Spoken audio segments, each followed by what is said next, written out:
Welcome back to That Dad Guy. It's July 15th, 2023. It's the day of the week that I answer your questions that you pose to me at the end of these videos.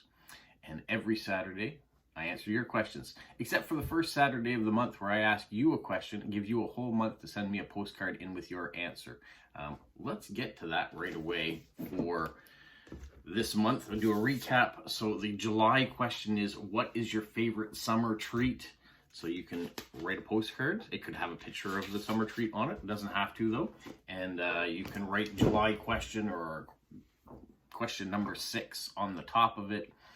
And the first Saturday of August, I'm going to read all the responses that I get. I've already gotten a few of them in already, so I'm very pleased with that. And thank you so much for everyone who participates. It makes a lot of fun to get to know different treats, different events, things from around the world that you guys enjoy that maybe I don't get to experience here because it's not something we celebrate or something that we have. All right, let's get into today's questions now. Last week, Mail Art Lover from Chile said, have you ever received a postcard that you didn't like what was written on the back? If so, why? Was it impolite, against your political views, weird, etc.? I can say I've never gotten a postcard with information on the back that concerned me. I know I have heard of people that have had things written in the very short amount of time that you have to write. Here's an example. This is all you have to write, and it is about sending love and joy around the world and sharing maybe your city, your country. Why take up this valuable space, and especially if you had washi tape or stickers, to say something negative about someone else's country, things that interest them. No, I've never had anyone send me any sort of hate or discouraging information on the back. I have had one card that I didn't quite like the image of on the front. I found it a bit disturbing. I'm sure other people wouldn't be bothered by it at all, but for me, it just wasn't a great card to receive. But the message on the back was fine. Happy with the stamps that were on it. It was just something that I saw I didn't need to see, but I'm not going to show you that card now. So yeah, so thanks Mail Art Lover for that. I know some people do get nasty messages for whatever reason. I'm hoping most postcrossers and certainly all direct swaps would never do that. All right, enjoy your day. All right, the next question I have comes from Judy in Florida in the United States. She says, have you ever sent out a second card to a post-crossing address that hasn't received your original card? No, I haven't. So if I get an address, I send off a card. I hope one day it gets there. I know I have lots that get expired, and I still hope, even though after that allotment when they're expired, or even after that 365 days when you can no longer even register the card anymore, that one day the people will get those cards. Maybe they're not postcrossers anymore and just never taken their name off the site, and so they get them and they don't register them. I don't know, but the message I sent, just like the question we said before, is just something positive. If they get it, they get it. It's great. If they never receive it, it's a shame. Maybe it ends up in somebody else's mailbox and they get to enjoy it. Who knows? Maybe it gets damaged and it sits at the post office on someone's cork board because they don't know how to get it anywhere else but like the image. That's cool too. In the end, if your card doesn't get registered or doesn't reach its destination, your slot still opens back up. You're able to send more cards. So in the long run, it's no, as they say, skin off your back. That's maybe not something said everywhere, but it doesn't really affect you in the end, other than you lost the ability or the amount of postage that you were sending to the original destination. So that's how I look at it. If I get an address, I send it off, whether it be to a country that doesn't register quickly or ones that sometimes take a long time to get there. I still send it off, and hopefully whoever gets it in the end will enjoy the card. So thank you, Judy. Next question comes from Eric in Toronto here in Canada. He says, have you ever thought of giving geocaching a try? Now, I'm guessing, doing that because last weekend, was it? I've already run my dates together. Yeah, last weekend was a geocaching / postcrossing meetup in Fredericton, and I explained all about it in the video, what geocaching was, or had Sophia and others explain it to me. I have tried it years and years ago when the kids were young. I found it was difficult. So I think sometimes I don't really want those challenges. I like to hike in the woods, and I like the idea of using a GPS to try to find something. I wasn't as successful to try to find those hidden items that are sometimes buried under a rock or in a tree stump, or I don't know, taped somewhere. I'm not as good at that, but I like the idea of it. I like the idea of kind of finding hidden treasure. That's really what it is it's like a treasure hunt you're always on. So the idea is really cool, but sometimes I just don't have the patience for it when it comes down to narrowing it down. So I need to have other people with me. I think I have more fun doing it if I'm doing it as a group, because then it's not all the responsibility on me to find the geocache.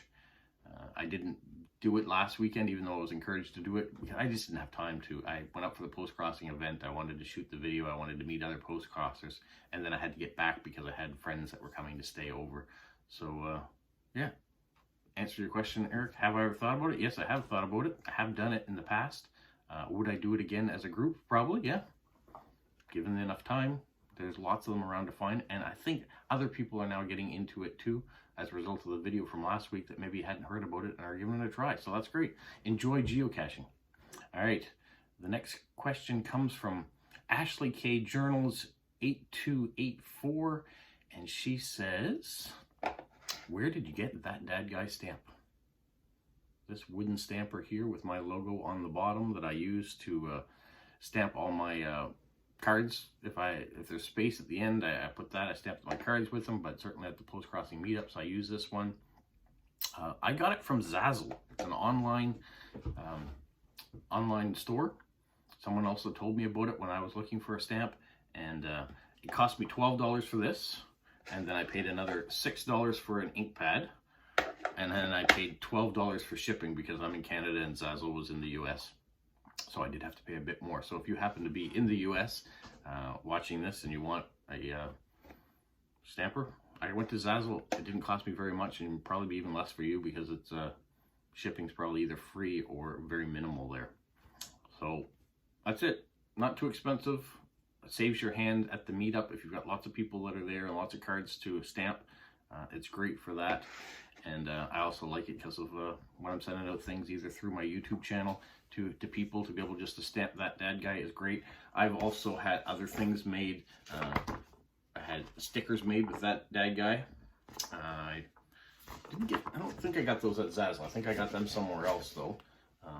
So I have those. Those are almost gone actually. I may have to get some more. I had stamps made from Canada Post. So these are official currency, or not currency, but official postage.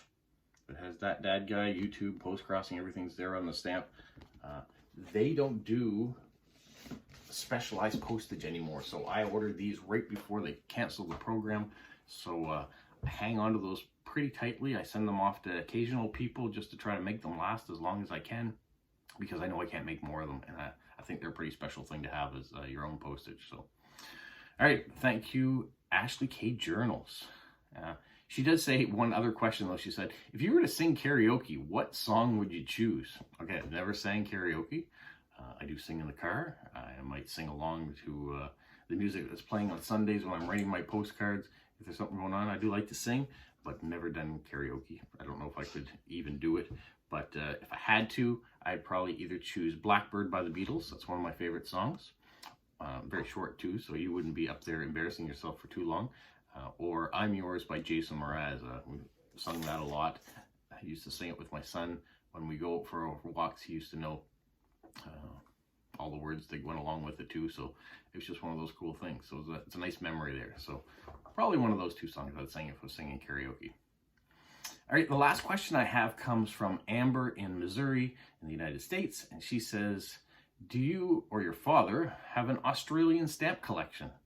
So last week I showed some Chilean stamps for a mail art lover that were in my father's collection, and he does have some Australian stamps. His brother used to build and do designing for airports, and traveled a bit around the world. He was based in Indonesia for a while, and the last years of his life he was in Auckland, New Zealand, but he did airports and things all over in that part of the hemisphere with Australia and Indonesia, Papua New Guinea, and New Zealand. So my father did get a few stamps from that area. So I'll show you a few of them. There's no modern stamps in it anymore because his source for getting stamps from that region dried up. And so not a lot of Australian stamps in it, but I'll show you a few. This collection starts in 1913. So you can see there's a few older Australian stamps there. You can see one has come out and I'm not sure where it is, so, or where he's moved it to.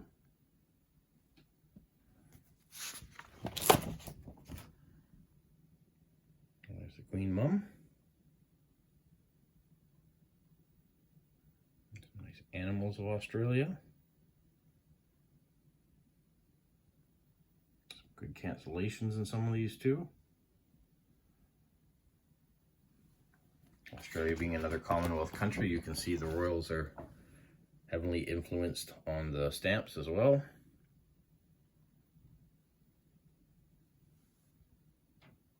See, I'm going through these a little bit quicker. These are really cool. The coat of arms on there. Because I probably will come back at a later date and talk about Australian stamps too, and so I won't show off the whole collection now. But give you an idea, yeah. He does have some Australian stamps, but nothing current. I'm going to flip right to the back. You kind of can see 1989 is where his stamp collection dries up for Australia. So thank you, Amber, for that question about Australian stamps in my father's collection. Yeah, there's a few in there. There are a lot now that have come out since that I haven't had a source for to send them to me. So yeah, stops in 1989. We'll go back and check out the internal years of that album at a later date, but it's nice to be able to kind of give you a glimpse, just like we did with Chile last week, even though Chile, I've got to show you all because it was only 3 pages long. Some countries he doesn't have very many, but that was the fun for him, was collecting the world, that he could see every different country that he got stamps for and put them in his album, check the Scott catalog to see where they fit by year date, and put the number underneath. He spent a lot of time doing that, so I'm happy to have that collection now to be able to show you guys.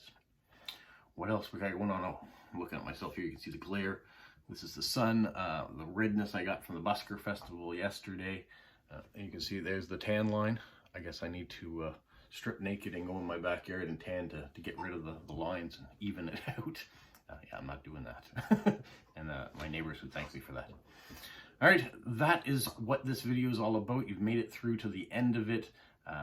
If it was your first time watching this type of video and you like it, feel free to subscribe, like, and leave me a comment. Leave me a question for next week in the body of this video. And if you want to participate in my July question, feel free to look at my address in the description and send me a postcard with your answer.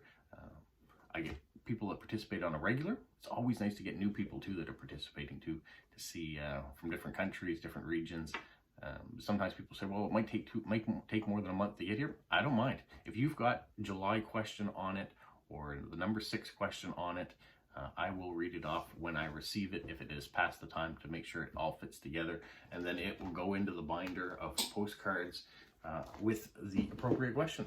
So hesitate not, fear not. The postal system will get me the card eventually. If it makes it by the first Saturday in August, great, you'll get read with everything else. If not, you'll get a special reading all to yourself when it comes in on another Saturday. So thanks for tuning in, thanks for watching, and have a magical week.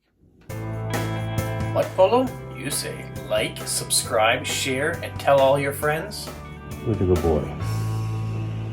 Who's a good boy? Bye.